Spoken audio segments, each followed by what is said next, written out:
Assalamualaikum warahmatullahi wabarakatuh. Shalom, selamat pagi. Perkenalkan nama lengkap saya Simus Tangguh, NIM 2022-210055. Pada saat ini saya akan mempresentasikan materi tentang sejarah perkembangan paradigma administrasi publik guna untuk memenuhi tugas mata kuliah Reformasi Administrasi dan Governance yang ditempuh oleh Bapak ABD Roman Esos MAP.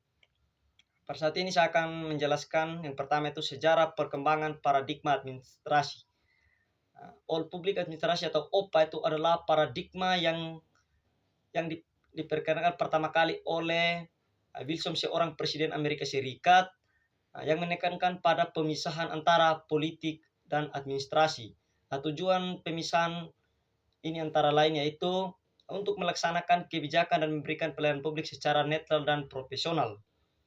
Adapun yang menjadi karakteristik dari OPA atau All Public Administration, yang pertama itu sifatnya hierarkis yang kuat. Struktur organisasi bersifat hierarkis dengan kontrol ketat oleh pemimpin organisasi dan administrator bertanggung jawab kepada pejabat politik. Artinya yang pertama ini yang hierarkis, artinya struktur organisasi ini bersifat hierarkis dan dengan kontrol ketat oleh pemimpin organisasi sehingga tidak menimbulkan efek-efek yang tidak baik karena pemimpin melakukan kontrol yang ketat. Yang kedua itu fokusnya dia, fokus pada pelayanan publik. OPA menekankan pada pentingnya penyediaan pelayanan publik melalui badan resmi pemerintah di mana administrator memiliki peran terbatas dalam perumusan kebijakan. Dia lebih menekankan pada penyediaan pelayanan publik melalui badan resmi pemerintah. Itu menjadi karakteristik dari OPA tersebut. Definisi dan tujuannya dia itu yaitu pemisahan yang pertama itu, karena ada tiga. Yang pertama pemisahan politik dan administrasi, di mana pemisahan politik dan administrasi ini Wilson berpendapat bahwa pemisahan ini penting untuk menghindari nepotisme dan penyalahgunaan kekuasaan. Artinya ketika adanya pemisahan politik dan administrasi, tentunya nepotisme itu tidak akan muncul begitu, dan penyalahgunaan kekuasaan dalam administrasi itu tidak akan terjadi.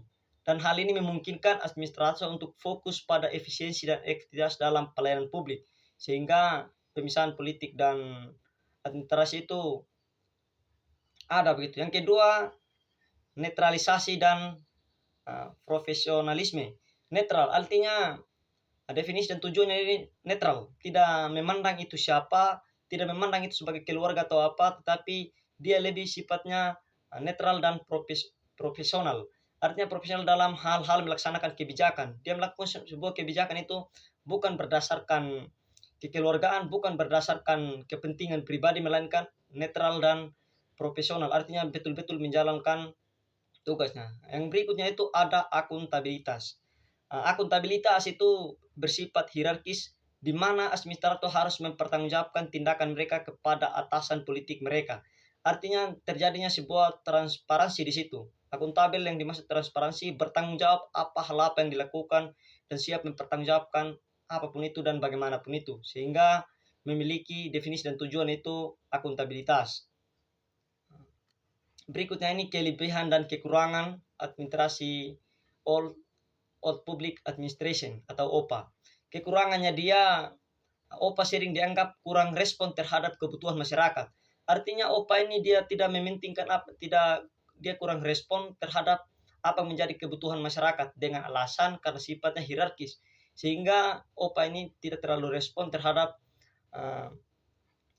sifatnya kaku dan birokratis ya. Hal ini mengakibatkan kesulitan dalam memberikan pelayanan dan yang dibutuhkan masyarakat secara efektif. Artinya dia ini lebih untuk memberikan pelayanan itu agak kaku karena sifatnya sifatnya hierarkis dan lebih mementingkan apa menjadi tujuan atau lebih mementingkan pada aturan dan hal yang dilaksanakan. Sedangkan yang menjadi kelebihannya dia, OPA memiliki kelebihan dalam menciptakan struktur yang jelas antara politik dan administrasi. Yang menjadi kelebihannya dia itu dia menciptakan struktur yang jelas antara yang mana politik dan yang mana administrasi, sehingga dapat meningkatkan efisiensi dalam pengelolaan organisasi publik. Sehingga untuk pengelolaan organisasi publik itu dia memisahkan mana yang namanya politik dan mana yang namanya administrasi, sehingga kedua hal itu dia memisahkan, tidak menyamaratakan begitu. Sehingga kelebihan utamanya dia itu menciptakan struktur yang jelas antara politik dan administrasi. Adapun penjelasan berikutnya itu yang kedua itu poin berikutnya itu New Public Administration atau NPA. Di sini ada saya mengutip sedikit menurut para ahli. Menurut John M. Gleason menyatakan bahwa New Public Administration atau NPA penting untuk menangani kompleksitas dalam tata kelola dan mengedepankan nilai-nilai publik yang sering kali bertentangan dengan efisiensi murni. Adapun pendapat lain Yusuf Keban mengemukakan bahwa New Public Administration atau NPA merupakan respon terhadap kritik NPM. Bisa menjelaskan sedikit bahwa pendapat tersebut pentingnya untuk menangani kompleksitas dalam tata kelola publik. Artinya, menurut para ahli ini bahwa New Public Administration atau NPA ini muncul merupakan kritikan dari NPM yang dianggap terlalu fokus pada efisiensi dan tidak cukup memperhatikan aspek keadilan sosial. Sehingga munculnya paradigma ini yaitu paradigma New Public Administration atau NPA. Berikutnya itu karakteristik New Public Administration NPA. Desentralisasi. NPA mendukung desentralisasi kekuasaan dan pengambilan keputusan dan memberikan ruang bagi masyarakat. Karakteristik dari paradigma ini yaitu mendukung adanya desentralisasi dan kekuasaan. Pengambilan keputusan pun memberikan ruang bagi masyarakat untuk berpartisipasi. Ketika paradigma ini mengambil sebuah kebijakan atau keputusan, tentunya memberikan ruang dan jalan kepada masyarakat untuk menyampaikan pendapat atau apa yang menjadi aspirasi dan tidak berjalan sendiri begitu. Dan ada pun yang kedua ini yaitu pendekatan multidisipliner atau NPA mengintegritaskan berbagai disiplin ilmu untuk menciptakan solusi yang efektif. Artinya dalam sebuah persoalan itu dia selalu menciptakan solusi yang lebih efektif terhadap masalah sosial dan administratif. Artinya penciptaannya dia atau penyelesaian masalah dalam pengambilan sebuah proses keputusan itu sangat tepat begitu, karena memiliki solusi yang efektif terhadap masalah yang dihadapi atau situasi sosial yang kurang kondusif begitu. Poin berikutnya itu yaitu C, New Public Management atau NPM. New Public Management atau NPM adalah paradigma dalam administrasi publik yang muncul pada tahun 90-an.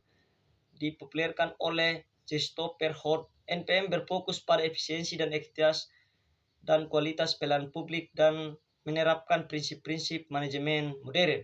Artinya paradigma ini lebih pada penerapan prinsip-prinsip manajemen yang modern, sehingga prinsip-prinsip manajemen yang lama itu atau yang sudah lama tidak berlaku lagi karena sifatnya lebih modern karena mengikuti perkembangan zaman, sehingga munculnya New Public Management atau NPM ini. Berikutnya yaitu beberapa karakteristik utama dari New Public Management meliputi yang pertama itu ada manajemen profesional.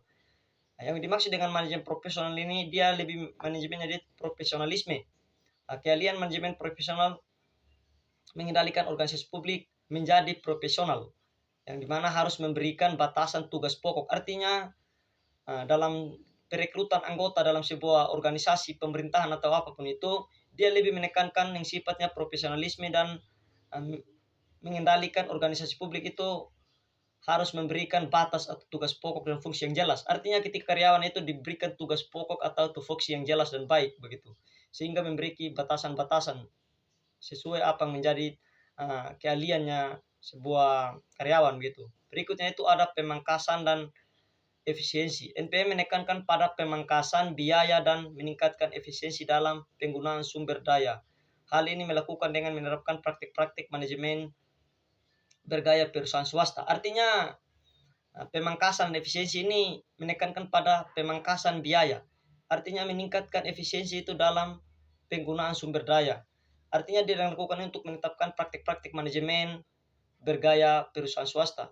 Dia lebih meniru gaya dari swasta, karena fakta dan realitanya hari ini pelayanan swasta daripada negeri itu swasta lebih ramah dan rapi dalam melayani warga masyarakat begitu. Adapun yang ketiga itu pengendalian output dan output. NPM lebih ditekankan pada pengendalian output dan outcome, menggunakan indikator kinerja yang kuantitatif dan mengukur hasil kegiatan. Artinya dia melihat hasil kegiatan yang dicapai, output dan outcome itu apa yang dihasilkan begitu. Dia lebih berbicara mengenai kinerja yang kuantitatif, artinya penghasilan yang dia dilakukan. Dia lebih tidak tidak mementingkan hasilnya, tapi dia melihat bagaimana hasil atau kinerja yang dicapai begitu. Yang begitu yang terakhir yaitu ada New Public Service atau NPS. New Public Service adalah administrasi publik yang dikembangkan oleh Janet F. Doherty dan Robert B. Denstedt. Dalam buku New Public Service 2007, NPS bertujuan untuk mengkritik paradigma All Public Administration atau OPA dan New Public Management. Artinya New Public Service ini muncul karena untuk mengkritik OPA dan NPM dengan fokus kepentingan publik dan melayani warga negara. Muncul ini dengan menghabis kritik dari kedua paradigma tersebut dan fokusnya dia itu lebih kepentingan publik dan warga negara. Yaitu membangun konsep NPS sebagai kritik terhadap OPA dan NPM. Mereka menekankan pentingnya melayani warga negara dan mengutamakan kepentingan publik dan dalam administrasi. Artinya paradigma ini lebih mengutamakan kepentingan publik dalam administrasi begitu. Lebih mengutamakan apa menjadi kepentingan publik itu sendiri, sehingga muncullah paradigma ini. Karena menurut paradigma ini OPA dan NPS itu tidak, OPA dan public management atau NPM itu tidak mementingkan kepentingan publik, sehingga munculnya paradigma tersebut. Berikutnya prinsip utama dari NPS, melayani warga negara bukan pelanggan. Artinya NPS ini mengatakan bahwa warga negara itu melayani warga negara bukan pelanggan. Artinya pelayanan publik harus diarahkan untuk warga negara bukan pelanggan. Dia menganggap bahwa masyarakat itu bukan pelanggan, akan tetapi sebagai warga negara, sehingga memiliki prinsip yaitu melayani warga negara bukan pelanggan. Berikutnya ini yang kedua yaitu mengutamakan kepentingan publik, di mana NPS ini berfokus pada kepentingan publik yang seringkali kompleks. Dalam berbeda-beda negara berkewajiban untuk memenuhi kepentingan publik dan tidak boleh melempar tanggung jawabnya kepada pihak lain. Artinya lebih mengutamakan kepentingan publik. NPS berfokus pada kepentingan publik yang seringkali kompleks atau membeda-bedakan gitu. Sehingga NPS ini memiliki prinsip yang mengutamakan kepentingan publik. Berikutnya itu saya akan menyampaikan kesimpulannya.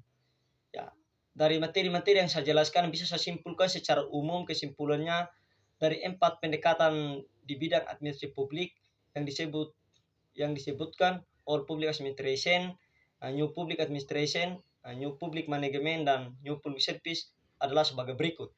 Yang pertama itu saya akan menjelaskan All Public Administration atau OPA, pendekatan tradisional yang menekankan hierarkis, kontrol birokrasi, dan kepatuhan terhadap aturan.